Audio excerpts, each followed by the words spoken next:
사건, 예, 경찰 조사 결과가 발표가 되는 날이죠. 12월 9일.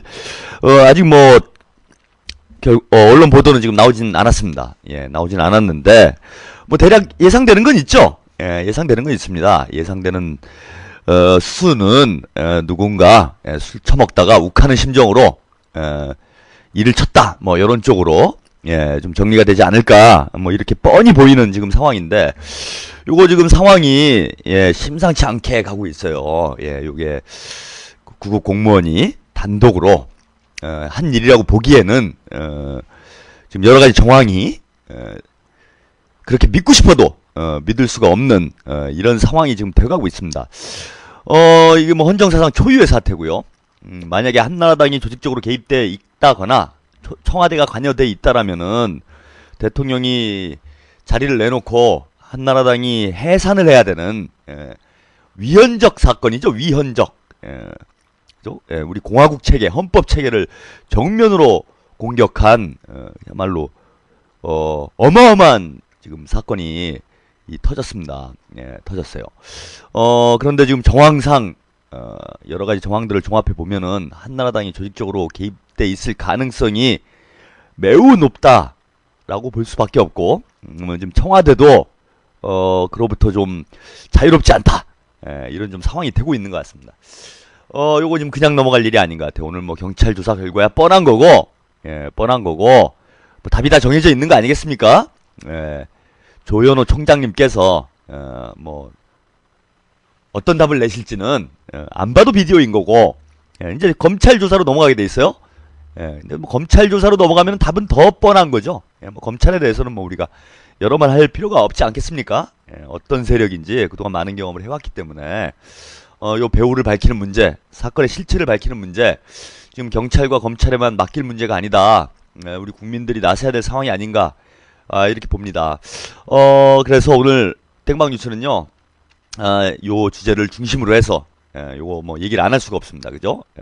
다른 얘기, 뭐 사건이 지금 한두 가지가 아니에요. 지금 뭐, 예, 대통령 뭐 측근에 있는 사람, 이상득 의원실에 또 비서관이 지금, 예, 구속이 됐죠? 예, 곳곳에서 지금 사건이 터지고 있는데, 이게 일본의 무슨 작전인가, 이분의. 예, 뭐 이런 생각도 좀 해봅니다. 예, 정신을 못 차리게 해가지고, 예, 집중을 못하게 하자, 뭐 이런 전법인지, 무슨 전법인지 모르겠는데, 뭐 아무리 이렇게 연막을 치시고 복잡하게 상황을 만들어도, 예, 저희들이 뭐가 중요하고, 뭐가, 부차적인 거를 정확히 알아야 됩니다. 지금 제일 중요한 건 이거예요. 12.6 부정선거. 예, 12.6 부정선거. 요 사건이, 가장 지금 현안 중에 제일 중요하다는 사건이라고 보고요. 요것의 진상이 밝혀진다면은 대통령이 임기 채우는 게 어렵다라고 봐야죠. 예. 그래서 우리가 대충 배우가 누군지 알지 않습니까? 지금 제가 잠깐 배우 세력을, 예, 모시도록 하겠습니다. 다 아시죠요? 예? 이거 뭐 답이 뻔해요. 오늘 뭐, 예, 주권 방송에서. 방송이 이제 조금 연말이 오고 내년이 다가오니까, 좀 잘해보려고 좀 애를 쓰는 것 같아요. 뭐 이런 소품까지 준비를 하였습니다. 제가. 직접 오늘 인터뷰를 통해서 어디까지 관여가 돼 있으신지, 오늘 좀 확인을 해보도록 하겠습니다. 근데 뭐 이분이, 예, 말이 없으셔가지고, 예, 요즘 또 말을 잘 안 하시더라고요.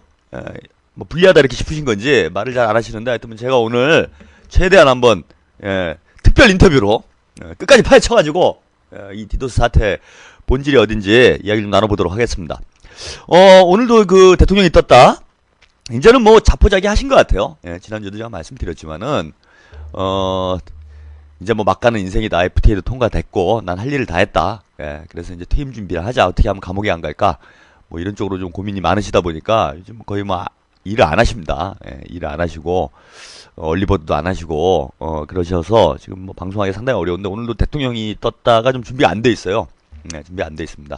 그 대신에, 강기갑 의원, 이번에 이제 진보당의 원내대표가 되셨죠. 이 얘기도 좀 드렸으면 하는데, 예, 요즘 원체 사안이 좀 큰 게 있다 보니까, 예, 큰 게 있다 보니까, 뭐 그 얘기는, 오늘 좀 드리긴 어려울 것 같은데, 아무튼 통합진보당의 이번에 원내대표로, 예, 초대 원내대표로 이번에, 선출되셨습니다. 예, 그래서 강기갑 의원이 FTA 관련해서 연설 장면이 있는데, 여기 한 4분 정도, 되는 내용이 있어요. 그래서 요거는 이따가, 예, 중간에 이야기를 좀 드리다가, 예, 제가 좀 힘들다 싶을 때, 예, 자료화면 한번 보내드리도록 하겠습니다. 오늘 본격적으로, 예, 디도스, 11.6 부정선거, 요거 한번 파헤쳐 보도록 하죠. 일단 지금 좀 정황을 좀 정리를 해볼 필요가 있어요. 경찰 조사, 경찰 발표를 좀 중심으로 해서 정황을 좀 정리를 좀 일단 해보죠. 예. 일단 경찰 측의 주장은 이겁니다. 예. 최구식 의원, 최구식 의원의 비서관인, 구급. 그러니까 구급이니까 가장 말단 비서관이 되고요. 월급은 한 200여만 원 정도, 이 정도를 받는, 사람으로 이렇게 알려져 있습니다. 구급 비서관이, 선거 전날, 강남의 블루빵빵 룸사롱에서, 룸사롱입니다. 이른바 템프로라고 그러죠? 템프로라는, 요런 데를, 국회의원 보좌관들이 월급 200만원 받으면서, 제가 알기로는 뭐 하루 술값이 한 달 월급보다 더 많은 걸로 알고 있는데, 이거 오해하시면 안 돼요. 제가 가본 건 아닙니다. 들리는 소문이 그렇다는 거죠. 그런 걸로 알고 있는데, 하여튼 월급 200만원 받는, 비서관이, 무슨 돈이 있어가지고 갔는지 모르겠는데, 아무튼 거기서, 박희태 의원의 보좌관인, 선배, 김모 씨와 변호사, 의사 등등을 만나서 정치에 대해서는 아무 얘기도 안 했고, 정치에 대해서는 아무 얘기도 안 했다 그래요. 근데 뭐 투자할 건이 있어가지고, 투자 문제를 상의하기 위해서 룸사롱에서 이제 술을 마셨다라고 합니다. 근데 이제 술을 먹다가 뭐 정치 얘기가 좀 나왔겠죠. 최구식 의원이 나경원 의원 선거 캠프 홍보위원장을 하고 있는데, 나경원 의원을 돕는 것이 그죠? 공모 씨가 이번 주범으로 지금 지목되고 있는 공모 씨가 나경원 의원을 돕는 것이 최구식 의원을 돕는 것이 아니겠느냐? 뭐 이런 얘기를 하면서 복도로 나와서 술을 먹다가 이제 12시 경쯤 됐을 거예요. 복도로 나와가지고 그 김모 씨와 함께 성관이를 때려 삐리까예. 제가 경상도 사투리가 안 돼가지고요. 성관이를 때려 삐리까예 라고 얘기를 했더니, 큰일 난다. 그러면 안 된다. 라고 얘기를 했음에도 불구하고, 동네 선배인 김모 씨가 그렇게 얘기를 했음에도 불구하고 때려 삐렸어요. 그죠? 때려 삐렸어요, 이 사람이. 뭐 요런 사건이다 지금 이렇게 정리가 된 거예요. 근데 이제 어제죠? 어제 또 흥미로운 사실 하나가 밝혀졌어요. 요게 이제 저는 포인트라고 보는데, 요거 이제 뭐 차차 분석을 해보도록 하고, 이제 룸사에 술을 먹기 전에 광화문 인근에서 1차가 있었다 그래요. 1차에는 주범이라고 지금 지목되고 있는 공모 씨는 참여를 하지 않았고, 김모 씨, 그러니까 참 복잡한데 이게, 박희태, 국회의원 비서관이죠. 비서관인 김모 씨가 광화문에서 박모 씨를 만나가지고 술을 한잔 하고, 그러고 이제 강남으로 이동을 했다라는 겁니다. 근데 이 박모 씨가 누구냐? 이제 어제 출두해서 조사를 받았는데요. 이 박모 씨가 청와대 3급 비서관이라는 거예요. 청와대. 이제 각하하고 가깝죠. 의전 담당, 의전팀이라고 그럽니다. 의전팀은 뭐 하시는 건지 알죠? 의전팀인데, 의전팀은 이제 주로 옆에서 각하, 국내 의전이니까요. 각하의 일정을 좀 보좌하고, 잘 모시고 다니고, 뭐 이런 일을 하는 게 이제, 의전팀의 역할이죠. 그래서 아주 이제 자주 보는 거죠, 각하와. 각하와 아주 자주 보는 위치에 있는, 청와대 수위만 해도 이제 사기를 칠 수 있다고 그러는데, 3급 비서관인데 그래도 의전 담당, 각하하고 거의 뭐 매일 같이 지내는 요런 위치에 있는 사람이면은 이제 상당히 요거 영향력이 있는 인물이다. 여러분들 이렇게 보시면 돼요. 또 공교롭게도 이 사람이 정치에 입문을 하는 과정이 현 한나라당 대표인 홍준표 의원을 통해서 정치에 입문을 했다가 총리실에 있다가 이번에 청와대로 발탁이 됐다는 거예요. 그죠? 요런 사람입니다. 요 사람하고 만나가지고 술을 한잔 하고, 그 다음에 강남으로 이동을 해서 공모 씨를 만나서 룸사롱에서 술을 먹다가 욱해가지고 이번 사고를 쳤다라는 게 지금 경찰 측의 주장입니다. 이게 믿어지시나요? 세상에 우연도 이런 우연이 있을 수가 있습니까? 물론 이제 공통점은 있어요. 이 세 사람이 만나게 되는 이 공통적 연결고리가 있습니다. 그건 뭐냐면 한 동네 사람들이에요. 한 동네 사람들. 그러니까 김모 씨도 고향이 진주고요. 공모 씨도 진주고 박모 씨도 진주예요. 예, 동네 선후배라는 요런 공통점이 있습니다. 아, 그리고 또 하나의 공통점은, 요건 좀 뭐, 요게 이제 좀 추정이에요. 제가 뭐, 이거 뭐, 조사를 안 해봐가지고, 정확히 알 수는 없는데, 요분들이 운동을 하셨어요? 예, 여기서 말하는 운동이라 함은, 무브먼트가 아니고요. 예, 무브먼트가 아니고 스포츠를 제가 말씀드리는 거죠. 예, 운동을 하셨어요. 예, 그래서, 공모 씨는 이제 학창 시절에 씨름을 했어요. 예, 진주, 마산, 요쪽에 이제 씨름이 강하죠. 예, 강호동 씨, 뭐, 이만기 씨 이런 분들도 그쪽 동네죠? 예, 그쪽 동네로 알고 있습니다. 요 씨름이 잘 아는 동네이기 때문에, 씨름을 했습니다. 이 사람이 씨름을. 근데 요 공모 씨가 또 흥미로운 게, 씨름을 했는데 학창시절부터 화려했어요. 고등학교 때부터 뭐, 성추행, 폭력 뭐 해가지고, 전과 사범 정도의, 이 커리어를 가지고 있습니다. 예, 별이 이제 4개죠. 예, 제가 이제 2개인데, 4개 정도면은 뭐 이제 상당히 프로급으로 보셔야 돼요. 저는 이제 준프로. 요 정도인데, 별 4개 정도 달았다 그러면은 이분은, 출소하는 게 휴가고요. 예. 이제 들어가는 게 일인 거죠. 요런 걸 이제 직업으로. 이번에 이제 5개 되신 거예요. 그러니까 지금 나이가 29으로 알려져 있습니다. 29으로 알려져 있는데, 제가 이제 40 이제 됐는데, 예, 올해 이제 우리 만으로 40 된 거죠, 이제. 40이 됐는데, 40 되는 동안 이제 2번 갔다 왔는데도, 예, 2번 갔다 3년 살았어요. 예, 그런데도 요쪽 판에서는 그래도 꽤 급이 있다, 이런 얘기가 나옵니다. 근데 요 친구, 예, 요 친구 지금 29살 살았는데 벌써 5번째 지금 들어가는 거예요. 그러니까 요거 직업적으로 들어간다 이런 느낌이 상당히 강하죠. 예. 게다가 이제 이러면 이제 프로다 이런 느낌이 좀 강해요. 근데 씨름 선수예요. 씨름 선수 출신인데 직업적으로 들어오는 부류를 제가 잘 압니다. 예, 감옥에서 또 많은 우리 범죄인들과 교제를 해본 경험이 있기 때문에 운동 선수, 특히 이제 씨름 선수인데, 예, 씨름 선수인데 이렇게 자주 들어오시는 분들은 주로 이제 조직에 가입돼 있는 경우가 많습니다. 조직에 가입돼 있는 경우가 많아요. 예, 뭐 대충 그림이 나오시죠? 견적이. 예. 이번에 뭐 저기 종편에서 뭐 그 뭡니까 뭐 특종이랍시고 하나 터트린 게 있었죠. 강호동 씨가 이제 고등학교 때 야쿠자 행사에 갔다. 뭐 이런 말도 안 되는 걸 터트려 가지고 이제 시청률 좀 올려보려고 그랬는데 뭐 시청률은 안 올라가고, 예, 댓글만 뭐 잔뜩 폭주하는 이런 상황이 되긴 됐는데, 어쨌거나 강호동 씨가 이제 왜 그 야쿠자 모임에 갔는가? 그게 선후배가 다 얽혀 있는 거예요. 그쪽으로 진출하는 선배들이 많아요. 우리가 이제 씨름 하면은 뭐 프로 선수로 해가지고 뭐 요즘 또 씨름계가 상당히 어렵지 않습니까? 예, 프로 선수로 뛰어도 이제 먹고 살기가 참 힘들고 그러다 보니까 그 예전에 박광덕 선수인가요? 예, 천하장사까지 했던 박광덕 선수가 한때 뭐 거의 폐인 지경까지 갔다가 요즘에 뭐 사업을 해가지고 재기를 했다 뭐 이런 제가 언론 보도를 한번 본 적이 있었는데, 이게 씨름만 해가지고 이제 먹고 살기가 상당히 힘듭니다. 그리고 이제 씨름만 하다 보면은 아무래도 공부를 조금 등한시하게 되죠. 그러다 보니까 이제 사회 진출한 이후에 이제 프로 씨름이 활성화되고 그러면은 이제 정식 선수로 이렇게 활동하면 좋겠는데, 이게 뭐 이렇다하게 먹고 살 만한 길이 없어요. 그러다 보니까 이제 어둠의 세계에서 이게 좀 유혹이 와요. 예, 유혹이 올 수밖에 없습니다. 이게 구조적인 거예요. 뭐 씨름 선수들이 잘못했다는 얘기가 아니라 구조적으로 지금, 예, 이런 구조가 있다라는 겁니다. 그래서 이 친구가 제가 볼 때는 이 공 선수, 예, 공 선수가 어렸을 때 벌써 이미 입문을 했어요. 그죠? 예, 그 고등학교 때부터 이게 제가 한번 찾아보죠. 예, 공모시 전과, 예, 그죠? 근데 아무튼, 예, 어렸을 때부터 이 사람이, 예, 전과 사범인데, 어렸을 때부터 이 길에 입문을 한 게 아닌가 저는 이런 의혹이 있어요. 그죠?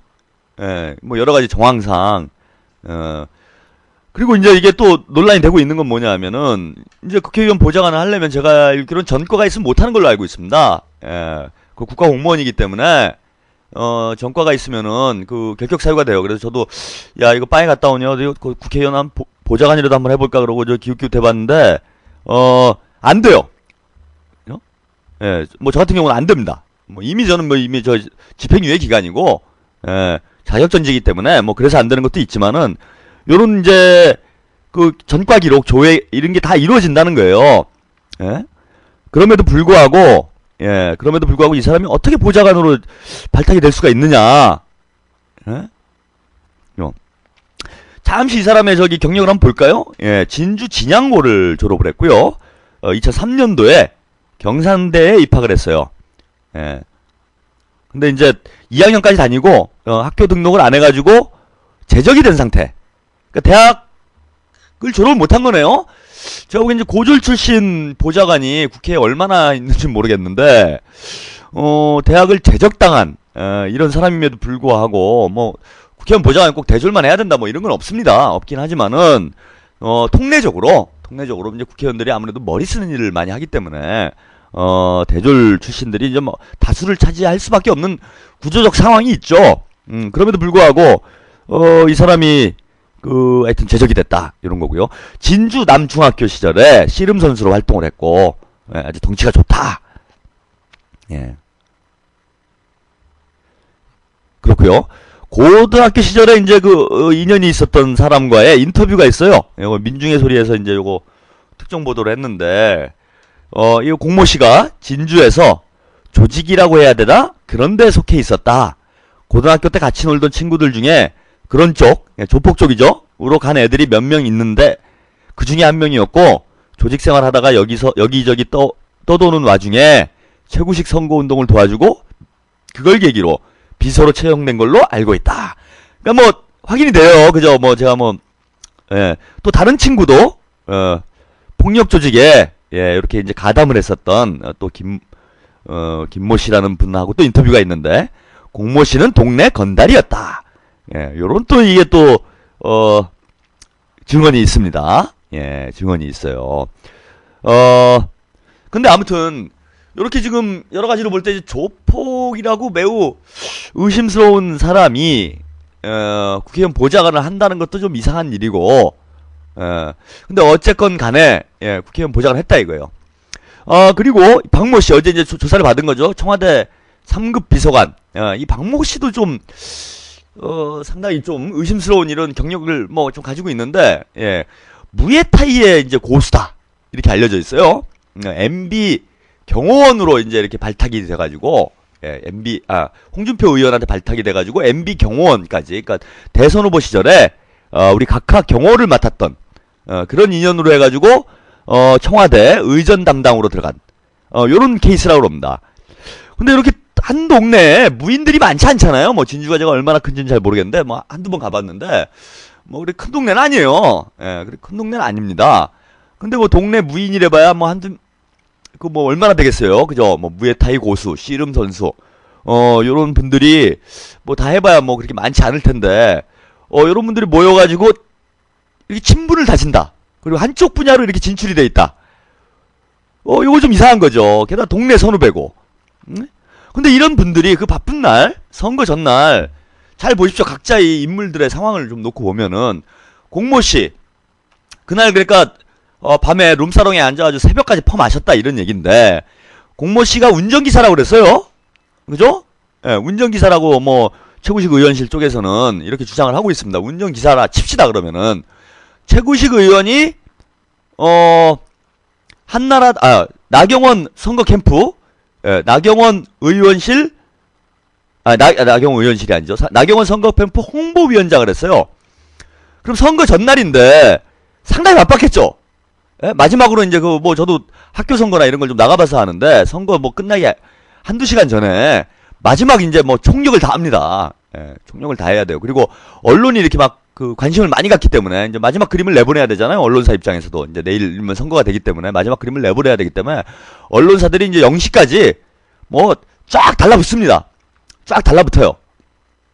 그러니까 엄청나게 홍보 쪽이 바쁠 때라는 거예요. 홍보 파트가 마지막 한두 시간을 앞둔 시간이 홍보 파트 쪽이 상당히 바쁠 때인데, 홍보 총책을 하고 있는 의원을 모시는 운전기사가 강남의 룸사롱 가서 술 처먹고 앉아있다. 이거 상식적으로 말이 안 되는 거죠. 상식적으로 말이 안 돼요. 박기태 국회의장, 그죠? 국회의장도 뭐, 박기태, 의원이야 뭐, 의장이기 때문에 선거 전날 뭐 바빴는지 안 바빴는지 제가 알 바는 아니지만은, 어쨌건 이번 보궐선거가 한나라당의 명운이 걸린 이 중대 선거였는데, 예? 이 주요한 사람들만 모시고 있었던 거죠. 이 사람들이 셋 다 그런 거예요. 한 명은 한나라당 홍보위원장, 여론 담당이죠. 한 명은 국무총리, 국무총리 아니라 국회의장. 한 사람은 대통령을 지근거리에서 모시는 사람이 바로 다음날 큰 선거를 앞두고 할 일 없이 광화문에서 낮부터 술을 처먹기 시작해갖고 강남의 룸사롱까지 술을 퍼먹고 다닐 수 있는 상황인가? 이게 만약에 사실이라면은 한나라하고 청와대는 완전 당나라 부대인 거죠 지금. 개판 오분전이란 얘기입니다. 이게 말이 돼요? 아무리 기강이 없고 개판인 조직이라도 조직 전체의 어떤 그 명운이 달린 이런 중대한 시점에 밑에 딱 9급들 뭐 3급들 이런 애들이 가갖고 룸사롱 가갖고 술 처먹고 다닌다. 이게 제대로 된 조직입니까? 제대로 된 조직이에요? 그러면 뒤집어서 얘기하면은 이 사람들이 오래전부터 조폭 세계와 어둠의 세계와 연관이 돼 있을 가능성이 상당히 높은 사람들이고, 이 사람들이 국회나 청와대로 가서 조폭을 했다가 이제 뭐 그냥 경호하고 뭐 이런 건 모르겠어요. 그죠? 뭐 경호실, 의전실 뭐 이런 거는 뭐 그나마 좀 괜찮은데 국회의원실이나 뭐 이런 데 가가지고 할 수 있는 일이 뭐 얼마나 많겠습니까? 주로 이제 비공식적이고 비합법적이고 어둠에 관련된 사업들을 이 사람들이 담당하는 세력이 아니었나. 저는 이런 이제 추론이 가능하다는 거예요. 이런 추론이. 그리고 선거를 하루 앞두고 하루 전날, 선거 하루 전날 이 어둠의 세력들이 쭉 모였는데 그냥 술을 퍼마시러 모였다. 이게 어디 상식적으로 납득이 됩니까?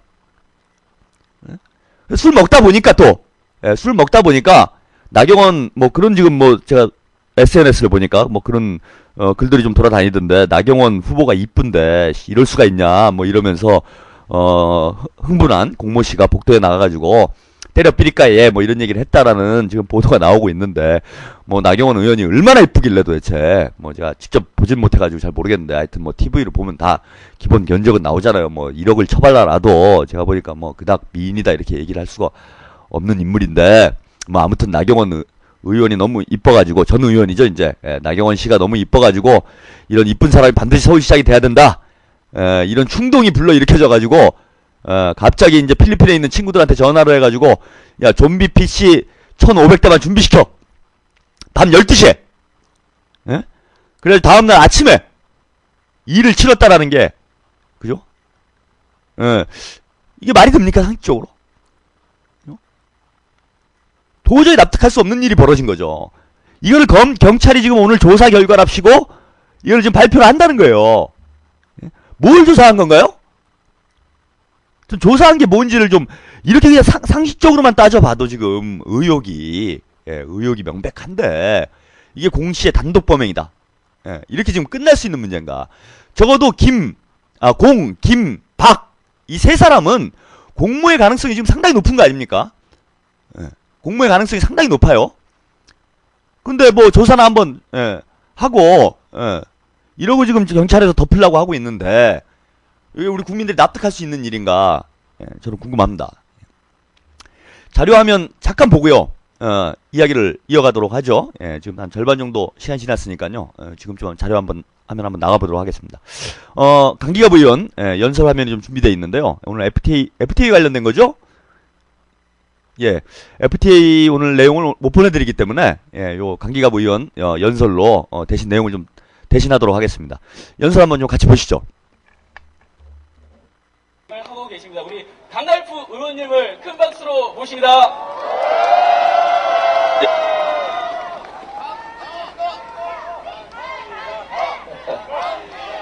예, 반갑습니다. 많이 춥죠? 춥긴 춥잖아요, 그죠? 예, 그래도 이 추위보다도 한미 FTA가 너무 더 추워요. 저는 지금도 한 번씩 이렇게,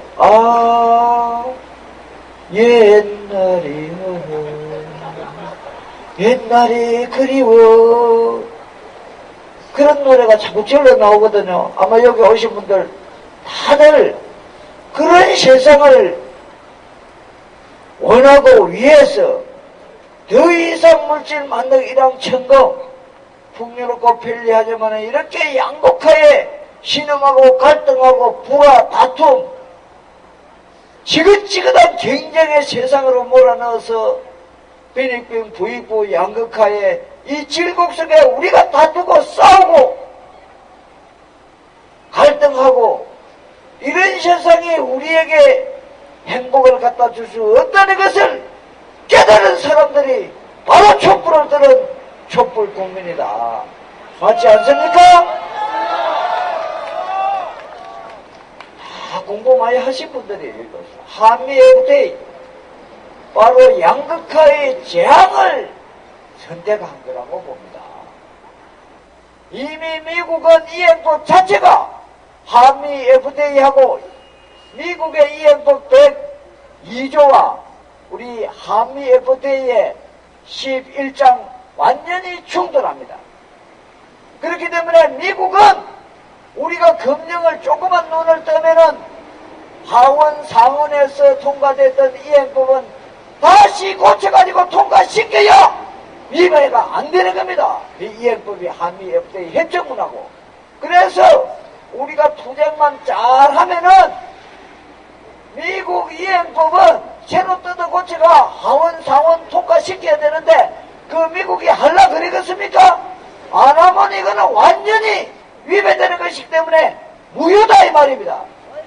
그래서 우리가 이렇게 촛불 들고 투쟁에 나서면은 한미 FTA 바로 절차를 완전히 중단시킬 수 있고 국회에서 날치기 한 한나라당 이명박 정권이 날치기 한 한미 FTA 국회 비준은 헛방이다 이 말입니다 여러분. 그 헛방되도록 우리가 해야 되겠죠? 힘차게 투쟁합시다. 다른 사람들 발언할 분도 많이 계시고 한데 아무튼 우리가 이거 지키지 못하면은 우리가 망한다. 양극화의 대재앙을 맛없게도 하는 이런 각오로 함께 하입시다. 우리 정치인도 지금 요새 각성을 좀 많이 했죠.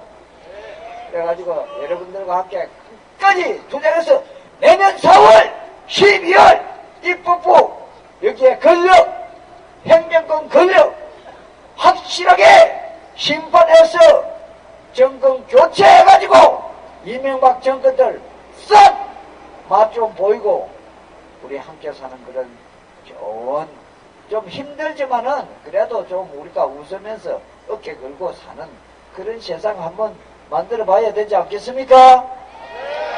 감사합니다.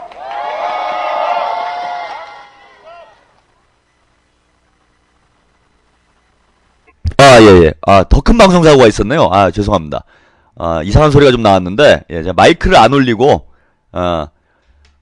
마이크를 안 올리고 제가 지금 얘기를 좀 했어요. 마이크를 안 올리고 얘기를 했습니다. 죄송합니다. 오늘 곽 PD가 출장을 나와가지고, 사고 없는 날인 줄 알았는데, 이게 무슨 여기 마가 꼈나봐요. 무슨 귀신이 있는 건지. 오늘 사고 없이 조용히 방송이 끝날 줄 알았더니, 기어이 한번 하고 가네요. 잠시 음향사고가 있었습니다. 뭐 이해해 주십시오. 이거 뭐 컨셉이에요. 우리 웃기려고 이러는 거 알잖아요. 이게 일부러 이게 뭡니까? 이게 사고가 난 게 아니라 재밌게 하려고. 또 이 방송이 좀 재미가 있어야 되지 않겠습니까? 그래서 하는 거 다 아시죠? 뭐 이해해 주시라고 믿습니다. 아무튼 뭐 강기가부의원 대한민합 FTA 지금 촛불 집회가 연일 계속되고 있고 당장 내일이죠. 내일 범국민 대회가 지금 예정돼 있는데 좀 FTA 문제도 좀 심각한데 지금 뭐 나라 꼴이 총체적으로 개판이에요. 그죠? 뭐 도대체 어디에다 집중을 해야 될지 모를 정도로 어수선합니다. 그죠? FTA 문제도 지금 머리가 아파 죽겠는데 이거 선관위 디도스 문제까지 터져가지고 이거 뭐 우리 국민들이 진짜 정신이 하나도 없는 뭐 이런 상황이 되고 있습니다. 근데 어쨌건 FTA 문제도 저희들이 계속 관심을 가지고 여기서 다 끝났다 생각하지 말고 끝까지 해서 이거 한나라당 반드시 심판을 하고 그죠? 정권 교체를 해가지고 우리 국민들의 국익을 우리가 지켜낼 수 있도록 계속 관심을 가지고 노력을 좀 해나가야 될 것 같습니다. 여의도 집회 콘서트 13만이요? 그거 되게 중요한데 제가 누구랑 내기를 해가지고요. 자꾸 5만이라고 우기는 거예요. 10만원 내기를 했는데 제 돈도 없는데 10만이 넘을 거라는 확신을 가지고 제가 10만원 내기를 했는데 13만이라는 그거 어디서 나오는 얘기인가요? 제가 그거 10만원 그거 받아야 돼요. 꼭 받아야 됩니다. 요즘 생활이 궁해가지고 그거 13만이라는 근거가 어디서 나왔는지 그거 뭐 개인적으로 저한테 문자를 보내주시든지 주권방송 메일로 보내주시면은 제 개인적으로 상당히 도움이 되겠습니다. 10만원 받아야 되기 때문에 꼭 받아야 돼요. 후배인데 꼭 받아야 됩니다. 지금 후배고 선배가 없어요. 돈 앞에서는. 예, 아무튼 뭐 지금 이제 다시 본 이야기로 좀 돌아가죠. 그런데 더 흥미로운 거는 그래 이 보좌관들 뭐 이 사람들의 행적도 지금 여러 가지로 그 미심쩍은 데가 많은데 왜 하필 예, 이 분들이 모시고 있는 분들, 그죠? 이 분들이 모신 분들이 지금 면면이 놀랍다는 거예요. 그죠? 놀랍다라는 겁니다. 일단 지금 주범으로 지목된 공모 씨, 그죠? 뭐 제가 지난주 방송에도 말씀을 좀 드렸는데 뭐 이 사람 컴맹이라고 그러는데 뭐 어쨌건 컴맹인지 뭔지는 모르겠는데 그 모시고 있는 분이 하는 일이 지금 의심스럽죠. 예, 전형적인 여론 조작 전문가. 서울대 외교학과를 졸업을 하고 조선일보사에 입사를 해서 조선일보가 급격히 상태가 안 좋아지던 예, 그때 이제 정권 교체가 일어난 다음부터 정권 교체 이후에 아주 조선일보가 개판이 됐어요. 그래서 이제 97년도에 대선이 있었죠. 그다음에 98년도, 9년도 김대중 대통령이 대통령께서 이제 처음으로 정권 교체를 이뤄낸 그 시기에 아주 조선일보가 개판 막장 5분 전으로 갔습니다. 뭐 정부를 까대는데 뭐 찌라시도 이런 찌라시가 없는 그때부터 이제 찌라시의 명성을 얻기 시작한 건데요. 99년도에 조선일보 정치부장, 예, 그러니까 조선일보의 조선 권력의 핵심의 핵심인 거죠. 정치부가 예, 조선 권력의 핵심인 정치부장을 역임을 했고 그 인연으로 한나라당에 입당을 했어요. 최구식 의원이 한나라당에 들어와서 예, 국회의원이 돼가지고 지금 한나라당 홍보위원장을 맡고 있습니다. 네? 근데 뭐 요것도 그런가 보다 할 수 있는데 직접적으로 연관이 있는 나경원 캠프 홍보위원장을 맡았어요. 게다가 이 사람이 방통위원이에요. 방통위원. 요즘 SNS법 뭐 지난주에 그 백분토론 냉면집 사건으로 대논란이 있었는데 아무튼 SNS법을 지금 이 사람이 지금 추진하고 있는 또 주역 중에 한 명입니다. 예? 주역 중에 한 명이에요. 예, 방통위 소속으로 해서 이 사람 보면은 이제 그 경력을 쭉 돌이켜 보면은 요런 거 여론 조작하고 그죠? 뭔가 인터넷 쪽 요런 데 상당히 전문성을 가지고 있는 분을 이 사람이 모시고 있다는 거예요. 공모 씨가. 근데 공모 씨가 만난 김모 씨 박희태 국회의장 비서관이에요. 국회의장이면 그래도 우리나라 입법부를 대표하는 우리 권력의 뭐 이른바 상권분립이라고 그러죠. 예, 뭐 자유민주주의 체제에서는 상권분립이라고 하는데 행정부가 있고 그죠? 입법 사법부가 있는데 그 한 축을 담당하고 있는 최고 수장이죠. 그죠? 대통령 다음인 겁니다. 그러니까 대통령 다음인 국회의장의 비서관이에요. 그 다음에 이 사람이 또 만났던 박모 씨 청와대 상급 비서관 각하를 지근거리에서 모시는 사람이에요. 근데 이 박모 씨는 더 놀라운 거는 이 박모 씨는 홍준표 대표를 통해서 정치에 입문을 했어요. 자, 당 대표, 그죠? 국회의장, 대통령이 직간접적으로 연관이 돼 있다는 겁니다, 지금. 아니, 이게 우연도 어떻게 이런 우연이 있을 수가 있나요? 그 사람들이 선거 전날, 예, 선거 전날 한데 모여서 술을 마실 우연은 어느 정도나 될까요? 국회의장 비서관이랑 예, 당대표랑 친했던 청와대의 3급 비서관이랑 예, 그죠? 한나라당 홍보 담당을 하고 있었던 예, 이런 비서관이랑 모여가지고 예, 같은 날 그죠? 장소는 달랐지만 술을 마시게 될 확률이 몇 %나 될까요? 10년에 한 번 있을까 말까라고 봅니다. 예. 아무리 뭐 동네 그 선후배라고 하더라도 그러고 나서 더 놀라운 건 그러고 나서 선관위 공격이라는 초유의 사태가 벌어졌다는 거예요. 근데 이게 우연이라는 겁니다. 우연히. 예? 우연히 국회의장 비서관, 우연히 청와대 3급 비서관, 예. 우연히 예. 한나라당 홍보위원장, 비서관 이런 사람들이 모여가지고 술을 마시다가 욱하는 심정에 디도스로 선관위를 때려버리자 이런 공모를 했다라는 게 까마귀가 날자 배밭이 완전히 통째로 날아가 버린 꼴이죠. 이거는 뭐 배가 한두 개 떨어진 게 아니에요 지금. 자 그러면 대략 벌써 이제 사건의 실체가 뭐 여기부터 이제 추론입니다. 이거 뭐 알 수가 없죠. 그죠? 알 수가 없어요. 뭐 어떻게 알겠습니까 제가. 예? 뭐 권력의 중심부에 있는 사람도 아니고 예. 그죠? 까마귀 날자 배가 우수수 떨어진 이 상황을 보면서 제가 좀 드는 생각인데 순서가 맞잖아요. 제가 요 정도만 됐어도 저도 내가 너무 이게 음모론으로 가나보다 이렇게 생각을 할 수가 있어요. 뭐냐하면 박모 씨가 그러니까 지금 박모 씨가 청와대 제일 윗선이 이제 박모 씨예요. 지금 요 실무 그룹에선 일단 실무 그룹에서는 윗선이 이제 박모 씨로 봐야 될 것 같다.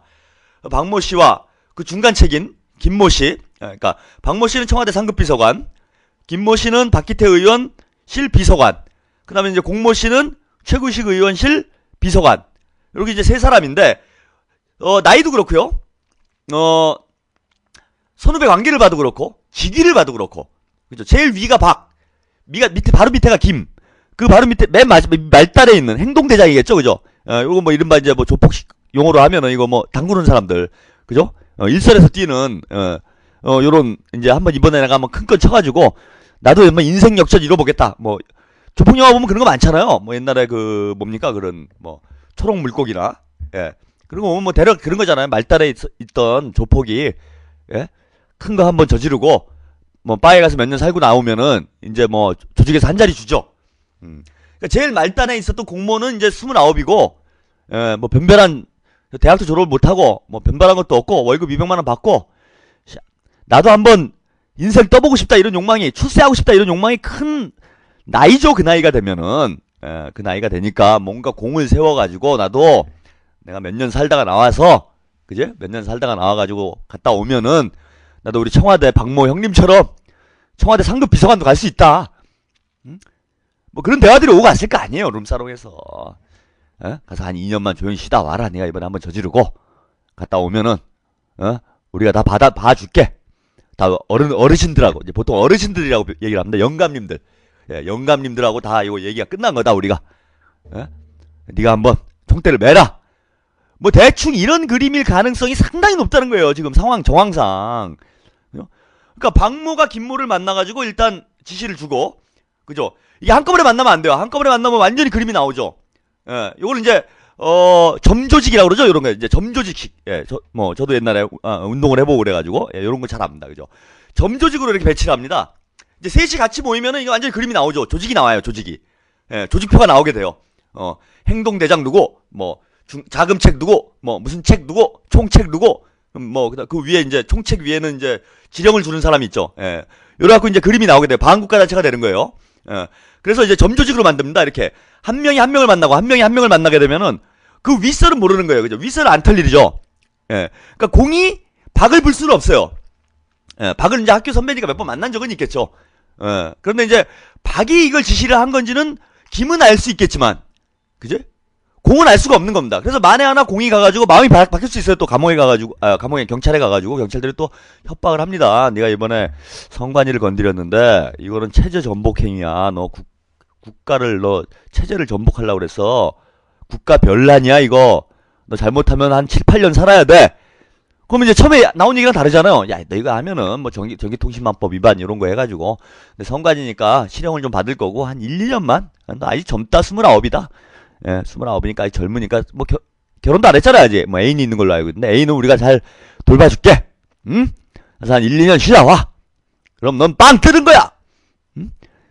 뭐 이렇게 이제 얘기를 듣고 거사를 했는데, 막상 가보니까 또 경찰 딴소리 한다는 거예요. 야, 너 이거 큰일이야 이거. 너 성관이 건드리면 어떻게 되는 줄 알아? 국가변란죄야 이거. 국가보안법이야 국가보안법. 특히 이제 잘 모르잖아요 또 조폭 이런 쪽에서 노시는 분들이 법적인 거 이런 거 이제 다른 쪽 법은 잘 아는데 국가보안법 이런 쪽으로는 좀 약합니다. 그럼 갑자기 느닷없이 국가보안법 이러면, 야 이거 뭐 죽는 거 아니야 뭐 이런 생각이 들 수가 있어요. 그러다 보면 전 겁을 먹고, 그죠? 그렇게 신신당부를 했음에도 불구하고 이제 겁을 먹고 부는 수가 있습니다. 그걸 대비를 해서, 그죠? 바로 윗선만, 서로 바로 윗선만 알게 하는 거예요. 이건 바로 윗선만, 바로 윗선만 까주는 겁니다. 그러니까 이제 순서가 박과 김이 사전에 만나가지고 모종의 얘기를 하고, 그 다음에 김이 그 메시지를 가지고 강남으로 가서 룸사롱에서 이제 공을 데려다 놓고 뭔가 이제 마지막 정리 작업을 하고, 그럼 공이 이제 들어갑니다 하고 이제 들어가게 되는 이런 정황으로 보일 수밖에 없다는 거예요. 이건 뭐 추론입니다. 그런 상황이 되지 않았냐라는 거예요 지금. 자, 이렇게 되면 그럼 박은 도대체 누구의 지시를 받고 했는가? 박의 단독일까요?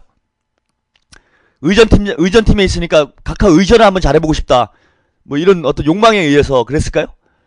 박이 했는지 안 했는지 모릅니다 아직. 그죠? 만에 하나 뭐 그런 연루가 돼 있다면은. 제가 볼 때는 이번에는 당정청이 그죠? 당정청 국회까지 이게 결합된 대규모 이게 지금 그죠? 조직적 범죄가 행해졌을 가능성이 현재까지 밝혀진 경찰에서 밝힌 정황만 놓고 보더라도 상당히 높은 상황입니다. 상당히 높은 상황이고 여기에 이제 각하가 직접적으로 연관될 가능성도 있다라는 게 박 씨를 통해서 드러난 거죠 지금. 박 씨를 통해서 드러난 거예요. 근데 지금 경찰 쪽에서는 이거를 공모 씨의 자백만 듣고 공모 씨가 지금 사건을 은폐하고 자기가 총대를 메고 바지라고 그러죠 이른바.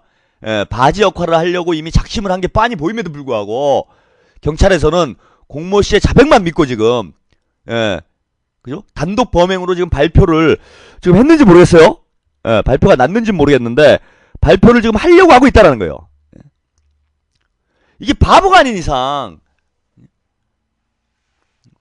어떻게 지금 이런 조사 결과가 나올 수가 있나요?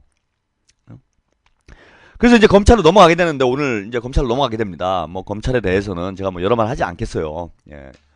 경찰도 사실 뭐 신뢰할 세력이 아닌데 그나마 경찰에 좀 기대를 했던 건 이번엔 좀 수사권 그 논란이 있지 않습니까?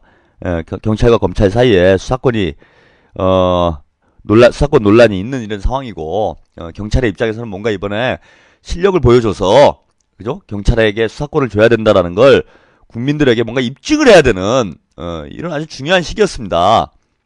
그래서 좀 전 조금이나마 일말의 기대를 해봤어요. 특히 이제 어제 속보가 나오고 박모 씨가 이제 조사를 받는다. 청와대 상급 비서관이다. 이런 속보가 이제 나오는 걸 보면서 야, 이게 경찰이 뭔가 이제 자기들의 어떤 존재감을 우리 국민들에게 보여주려고 이렇게 하나보다 저는 이런 좀 기대를 좀 했어요. 근데 뭐 아직 뭐 수사 결과 나온 건 아니지만은 뭐 현재까지 보도를 종합해 보면 뭐 크게 더 뭐가 나올 상황은 좀 아닌 이런 저는 형국이라고 보고요. 그래서 경찰이 역시 무능하다라는 거. 수사권은 뭐 줘도 그 수사권 가지고 뭐 할지 결국 뭐 촛불 시민들이나 붙잡아 놓고 족치는데 또 쓰지 않을까. 뭐 이런 우려가 이번에도 확인이 됐고요. 뭐 검찰에 대해서는 뭐 일말의 기대도 없습니다. 검찰 조사로 넘어가는데 이분들은 없는 일도 아니 있는 일도 덮는 분들인데 뭐 없는 일까지 파헤쳐가지고 수사를 제대로 할 분이 단 한 명도 없다고 봅니다. 저는 검찰에. 뭐 샤넬 가방이나 사고 벤츠나 뭐 얻어 타고 뭐 이런데 관심이 있는 검사들이 있는지 모르겠는데 판사분들은 모르겠어요. 요즘 판사분들은 뭐 훌륭한 분들이 많이 나와서 법정에서 한번 좀 기대를 해봐야 되나. 근데 뭐 재판하다 보면 이거 뭐 몇 년 가고 임기 끝납니다. 각하 임기 끝나요. 뭐 그런 걸 노리는 거죠 지금. 검찰 쪽에서 대충 엎어버리고 그죠? 대충 덮은 다음에 재판장에 가서 뭐 만에 하나 실체가 드러난다고 해도 벌써 그건 2, 3년 뒤의 일이고 2, 3년 뒤의 일이고 적어도 각하 임기 내에 지금 이게 밝혀질 가능성은 상당히 낮아진 단계고 뭐 또 판사가 뭐 또 조사를 할 게 아니잖아요 이게. 판사가 뭐 조사를 할 게 아니고 결국 또 검사가 법정에 가더라도 검사 측이 입증을 해야 되는 문제이기 때문에 이거 완전히 이제 덮어버리는 수순으로 제가 보기엔 넘어간다 지금 이렇게 봅니다. 이거 뻔한 거야. 불보듯 뻔한 겁니다. 그런데 지금 그죠? 우리 국민들은 의혹이 하나도 해결이 된 게 없어요. 그죠? 도대체 하나도 해결이 된 게 없습니다. 그죠? 게다가 의혹이 더 증폭됐죠, 지금. 일단 관련성이 의심스러운 사람, 그죠? 관련이 있다라고 얘기할 수 없어 증거가 없으니까. 의심스러운 사람은 그 밑에 사람들을 데리고 있었던 사람들은 좀 의심스러운 거죠. 그건 상식적인 거 아닙니까? 그럼 최구식, 그죠? 박희태, 홍준표, 이명박, 그죠? 이 사람들만큼은 이번 사건에 연루 가능성이 있다라는 어떤 그 의심을 받을 수밖에 없는 위치에 지금 있다라는 거예요. 그럼 검찰이 여기까지 파고 들어가야 됩니다. 근데 절대 그런 일이 없겠죠. 그리고 만약에 명명백백하게 우리 국민들이 납득할 수 있는 수준에서 청와대건, 그죠? 국회의장이건, 한나라당이건, 이거를, 명명백백하게 뭔가 입증을 해내지 못하면, 정말 우린 상관없다. 정신 나간 조폭들이 사고 친 거다. 조폭 출신 보좌관들이, 그죠? 과잉 충성한 거다. 이런 걸 입증할 만한 명백한 증거를 내놓지 못한다라면은 누가 봐도 이번 사건이 꼬리 자르기로 대충 수습하려는 보이지 않는 세력들의 음모라는 의구심을 버릴 수가 없다라는 거예요. 그러면 경찰 조사 결과가 나오는, 특히 이제 검찰 조사 결과가 나오는 시점에 저는 거대한 역풍을 맞게 되리라고 봅니다. 우리 국민들이 뭐 이게 쌍팔년도도 아니고 뭐 이거 좀 3.15 예, 이승만 때죠. 3.15 부정선거에 비유하시는 분들이 많아요. 예, 21세기판 3.15 부정선거다. 예. 또 뭡니까? 한국판 워터게이트다. 예. 뭐 이런 얘기를 하는데 60년대에 부정선거가 터졌을 때도 대통령이 물러났어요. 대통령이 물러났습니다. 예. 근데 21세기에 지금 부정선거가 터졌는데 대통령이 자리를 유지할 수 있을까요? 그리고 숨길 수 없는 시대라고 봅니다. 저는 어떤 식으로건 사건의 실체적 진실을 반드시 밝혀진다. 그래서 지금 뭐 정치권 쪽에서는 뭐 국정조사, 특검 이런 얘기들이 나오고 있는데 일단 이건 기본이고요. 근데 뭐 많은 분들 얘기가 제가 법률 전문가분들하고 좀 한번 얘기를 들어봤는데 뭐 지금 국정조사나 특검을 한다고 그래서 현재 구조에서 현재 정당 구조에서는 이게 뭐 실효성이 없다. 이런 얘기가 많습니다. 그러면은 뭐 다음 총선 끝나고 나서 그죠? 총선 끝나고 나가지고 그때 가서 특검법을 발의를 해가지고 제대로 된 특검을 한번 하든지 해서 이건 좀 끝장을 봐야 된다. 전 이런 좀 생각이 들고요. 마지막으로 제가 좀 더 이게 상당히 위험하다 이런 생각이 좀 든 게 뭐냐면은 뭐 지난주에 말씀을 좀 드렸는데 디도스 공격이 의미가 있으려면은 디도스 공격이 의미가 있으려면은 투표소가 많이 바뀌어야 돼요. 그죠? 이거는 뭐 공모 씨도 그런 얘기를 했는데 공모 씨도 무슨 얘기를 했냐면은 디도스로 선관위를 공격하면은 젊은 층이 투표소를 찾지 못해 투표율이 낮아질 것이다라는 어떤 기대감을 가지고 이번 일을 쳤다. 이번 일을 저지르게 됐다라고 이제 배경에 대해서 이야기를 했어요. 그럼 이 사람 뭘 지금 알고 있었던 거냐 하면은 구급 공무원임에도 불구하고 운전기사임에도 불구하고 상당히 이거 뭐 고급 정보까지는 몰라도 투표소가 좀 이동이 있다라는 정보는 알 수 있겠죠. 그런데 투표소가 몇 %가 이동을 했는지 구체적으로 이걸 정확히 알 수 있는 사람은 선관위에 있는 주요 위치에 있는 사람들 빼놓고는 없었을 거라는 거예요. 근데 이번 보궐선거 당시에 그 주민투표 때보다 15% 정도, 약 15% 정도 투표소가 바뀌었다고 그래요. 제가 지난주에 40%라고 그랬는데 그럼 제가 잘못 좀 말씀 좀 드린 것 같고 15%가 많습니다. 주민투표에 비해서 15%가 바뀌었고 또 흥미로운 건 주민투표 때 20%가 바뀌었어요. 그러면은 주민투표와 뭡니까 이번에 그 보궐선거까지 합치면 35% 최대 35%가 물론 다시 원점으로 돌아가는 데도 있을 수 있으니까 최대로 보면 35% 최소 15% 정도의 투표소가 이동을 했다라고 이렇게 보시면 될 것 같아요. 상당히 많은 수가 바뀐 거죠. 이 정도면은 투표소를 찾는데 상당히 어려움을 유권자들이 겪을 가능성이 상당히 높았고 오전에 젊은 층들이 뭐 노년층들은 주로 이제 한나라당에 투표를 하기 때문에 그리고 뭐 인터넷을 사용을 안 하기 때문에 선관위 홈페이지를 공격한다고 해서 한나라당에 영향을 갈 가능성은 좀 낮죠. 낮은데 아침에 이제 젊은 층들이 투표를 하고 출근을 할 가능성을 염두에 두고 아침에 공격을 했다는 거예요, 이 사람이. 그럼 이 사람이 투표율에 영향이 갈 만큼의 투표소 이동이 일어났다라는 건 어떻게 알았을까요? 9급인데 게다가 씨름 선수 출신에 대학도 졸업 안 했고 그죠? 그러니까 머리 써서 들어온 사람이 아니라 몸 써서 들어온 사람이라는 게 확연하죠. 제가 뭐 표현을 아주 우회적으로 말씀을 좀 드리고 있는데 조폭 출신이죠, 그죠? 조폭이 그런 정보에 관심이 있을까요? 닦아놓고 신문이나 볼까요? 아무리 국회의원 보좌관이라도. 저도 뭐 제가 조폭들하고 생활을 좀 해봤습니다. 방에 있을 때 좀 생활을 해봤는데 신문을 보긴 봐요. 스포츠 신문. 그거 외에는 제가 신문 보는 법을 못 봤습니다. 자기가 할 일이 아닌 거죠. 그런데 투표소 이동이 그렇게 많이 일어났다는 건 어디서 들었겠는가? 누가 그런 정보를 줬겠는가? 박기태 국회의원 비서관? 이 사람도 알 수 있을까요? 왜냐하면 투표소 이동이 많았다라는 거, 투표소 이동이 있다라는 걸 뭐 많은 분들이 알았는데 투표소 이동이 많았다라는 거는 낙검수에서 디도스 공격 의혹을 제기하면서 정봉주 전 의원 측이 민주당 의원들에게 좀 의뢰를 해가지고 조사를 해보니까 투표소가 15%나 이동이 됐다라는 걸 나중에 알게 된 겁니다. 그러니까 선거가 끝난 뒤 2주가 지나서야 민주당 쪽에서도 겨우 알았다라는 거죠. 그런데 한나라당에서는 구급 공무원이 이걸 미리 알고 있었다. 이거 납득할 수가 없죠.